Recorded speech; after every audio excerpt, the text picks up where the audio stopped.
नमस्कार दोस्तों, कैसे आप सब लोग। अगर हम बात करें भारतीय शेयर बाजार की, तो मंगलवार के दिन कैसा रहा भारतीय शेयर बाजार, ये जानना बहुत ज़रूरी है। क्योंकि अगर हम बुधवार की रणनीति बनानी है तो उसके लिए हमें ये देखना ज़रूरी है कि मंगलवार को मार्केट कैसे रहे। हालांकि अगर हम सोमवार की बात करें तो सोमवार को हमने मार्केट में एक लोअर लेवल से रिकवरी आती हुई देखी, और उसके बाद मंगलवार को हालांकि एक्सपायरी थी, बट उसके बावजूद भी मार्केट ने एक शानदार परफॉर्मेंस दिखाते हुए नजर आए। अगर हम बात करें निफ्टी की, तो निफ्टी ऑलमोस्ट फ्लैट नोट पे क्लोज होता हुआ नजर आया। करीबन 23,618 के लेवल पे निफ्टी क्लोज होता हुआ नजर आया। वहीं अगर हम बात करें बैंक निफ्टी की, तो बैंक निफ्टी करीबन 53,409 के लेवल पे ऑलमोस्ट 0.24% की गिरावट के साथ क्लोज होता हुआ नजर आया। सेंसेक्स की अगर बात करें तो सेंसेक्स में भी हमने एक रेंज बाउंड मोमेंटम देखा, हालांकि लोअर लेवल से जरूर रिकवर होता हुआ दिखाई दिया, और फाइनली सेंसेक्स जो है वो 75,200 के लेवल पे क्लोज होता हुआ नजर आया। रुपी के फ्रंट पे अगेन हमने गिरावट देखी और रुपी 96.61 के लेवल पे क्लोज होता हुआ नजर आया। रुपी अगेन अपने लाइफ टाइम लो पे बंद हुआ। तो कहीं ना कहीं अगर हम देखें तो एक बहुत मिला जुला कारोबार इक्विटी मार्केट के फ्रंट पे देखने को मिला। यहाँ अगर हम बात करें टॉप गेनर्स की, तो यहाँ पर इन्फोसिस, एचसीएल टेक, टेक महिंद्रा, टाटा कंसल्टेंसी, इटर्नल, ये स्टॉक्स रहे जो टॉप गेनर में रहे। कहीं ना कहीं रुपी में गिरावट आने की वजह से हमने आईटी सेक्टर में एक अच्छी बढ़त बनते हुए देखी। इटर्नल की रिजल्ट शानदार आए, जिसकी वजह से इटर्नल में एक मोमेंटम पॉजिटिव बनता हुआ दिखाई दिया। अगर हम बात करें बुधवार की, तो बुधवार के दिन लगता है कि मार्केट के अंदर आपको ट्रेंड पॉजिटिव होता हुआ दिखाई दे सकता है। यहाँ अगर हम बात करें इंपॉर्टेंट सपोर्ट की, तो निफ्टी में करीबन 23,400 और 23,200 ये इंपॉर्टेंट सपोर्ट जोन है।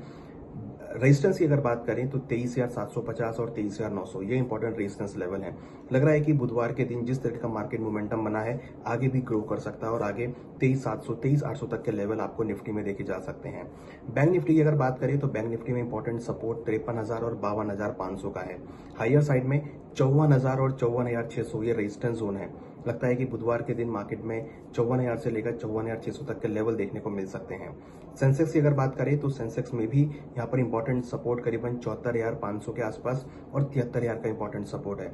रेजिस्टेंस 76,000 और 77,000 के आसपास है। लग रहा है कि सेंसेक्स में जिस तरीके की बाइंग एक्टिविटी देखने को मिल रही है, लग रहा है कि जल्दी ही 76,000 से लेकर 77,000 तक के लेवल आपको सेंसेक्स में देखने को मिल सकते हैं। अगर हम ओवरऑल स्ट्रक्चर की बात करें तो कहीं ना कहीं मार्केट लोअर लेवल पे रिकवर होती हुई दिखाई दे रही है। जिस तरीके से क्रूड को लेके पॉजिटिव चीजें आई हैं, जिसमें रशिया से क्रूड बाय करने का, यूएई का स्ट्रेटेजी रिजर्व के अंडर में भारत में पेट्रोल अपना क्रूड रखने के लिए, तो कहीं ना कहीं इससे क्रूड की जो उपलब्धता है भारत के अंदर बढ़ती हुई नजर आएगी। तो इससे काफी हद तक मार्केट में सपोर्ट आता हुआ दिखाई दे रहा है। उसके साथ साथ अगर हम बात करें तो ईरान ने दोबारा से कुछ शर्तें अपनी यूएस को भेजी हैं। हो सकता है कि यूएस इस बार इन शर्तों को मानता हुआ नजर आए, जिससे अगेन मार्केट को सपोर्ट आता हुआ दिखाई देगा।